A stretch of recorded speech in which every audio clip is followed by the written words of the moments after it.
Most people think that being a research professor, you ought to be unapproachable, uncaring, expect too much, but that's not how I roll. As a research professor, I'm all about breaking down those barriers. I want my students to feel comfortable approaching me with anything. Want to know more about the life of a research professor? Well, stick around and I will share my journey with you. Hello everyone, my name is Dr. Rajas, a multiple scholarship winner and also a research professor, originally from Cameroon.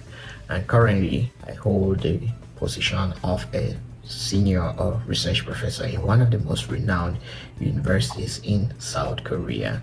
So while it might sound glamorous to you, to be a researcher in such a beautiful country, my days are mostly occupied with work, although I enjoy some quality time with my family. During winter, we like to do indoor activities, such as we go to restaurants, try Korean food, Italian food, Mexican food, and any sort of food which is newly introduced in our city, or we visit kids cafes where my daughter gets to play and my son.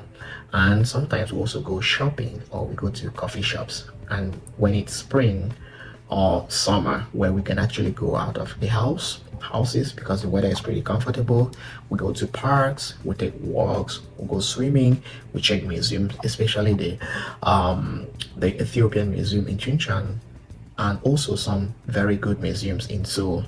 And when it's fall, we enjoy going to parks. So I'm going to be telling you more too about my childhood experiences, because I think these are experiences that need to inspire people, guide people, students on how to select their jobs or whatsoever to study in school. So even though I'm a research professor now, as a child, that is not what I wanted to be. When I was young, I wanted to be a medical doctor, that is a physician. However, when I went to college, I took a degree in environmental science. So I did not study these things out of interest. In fact, studying environmental science was the last option of my three choices. My first degree was in environmental science, which was recommended by the University of Boya. Shout out to the University of Boya. So they thought I was good in it, but I failed. That wasn't something I was interested in. But as I started studying, I became very good in environmental science. However, once I started my studies, I completed with good scores, which permitted me to have a scholarship to study my master's. So for my master's degree in climate change and environmental science, I did it first. I did a master's degree in environmental science because first of all, it offered 100% scholarship. It was a program which was sponsored by the African Union and the European Union for me to study. So I had my tuition, allowance, everything covered for who will not hop into such an opportunity. As for my PhD, I did it in biology and environmental science, and it was the same too. So it offered a scholarship and it was related to what I've been studying in my previous years.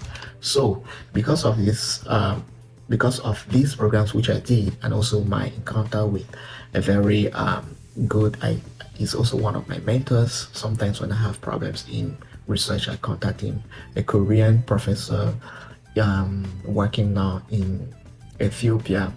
He inspired me about research. So because of all these things, reading journals has become one of my hobbies, along with listening to music and exercising. So you'll be seeing a lot of my exercise videos too.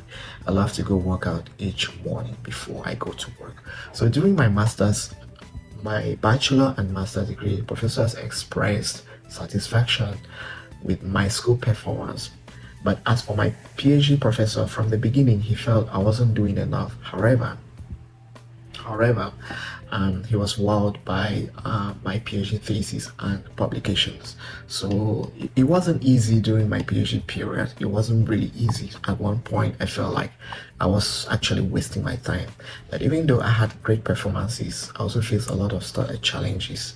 So studying was hard when you move from one country to the other. For example, I did my bachelor degree in Cameroon, different country, master's in Ethiopia, different country, PhD in Korea, another country. So there was always that constant need for me to adapt to the culture of all these different countries where I did study. I struggled with the food, which was not directly related to my studies, and I also struggle with the climate and lots of other things, but thank God I could pull through successfully. But even so, these struggles did not stop me from reaching where I am now, and I'm pleased to share that I graduated with honors for my bachelor, master's, and PhD degree. Honors meaning I graduated first class within my master's and a first class within my PhD with lots of publications.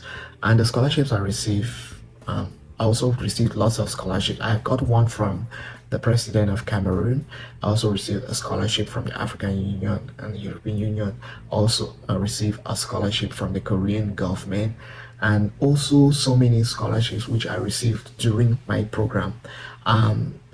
One of them I can remember is there was a semester I was one of the best. I had the best score, best results during my coursework, so I also received a prize for that during my PhD studies. And yeah, those are some of the things that kept pushing me or motivating me to study more. So thanks to the Global Korean Scholarship, which is the last one which I got before, the last one for my studies as a student, I was able to receive training in Korea for 1 year. After that, I pursued my PhD studies. Though I was able to work with the Forest Research Institute after my studies, then I transitioned to the university, Kangwon National University, to work as a postdoctor. And after a year of working as a postdoctor, I was promoted to a research professor. So I even brought for my family, during my PhD period, I could invite my wife, thanks to the Global Korean Scholarship, which somehow gives a special privilege to its scholars to be able to invite their family to Korea. So for my kids, they were born here. I had to admit that the first year in Korea was really hard. However, thanks to good friends, good colleagues, classmates, I was able to adjust. So within Korea, I think most Korean universities have this program whereby they assign you to what they call a body that helps you to be able to integrate within the society. So during my stay, I had hesitations about working and staying in Korea after my PhD. I knew in my mind, I was like, once I'm done off, I'm going to either to USA, Australia, or Europe. But because all of that was because there's a common notion that you need to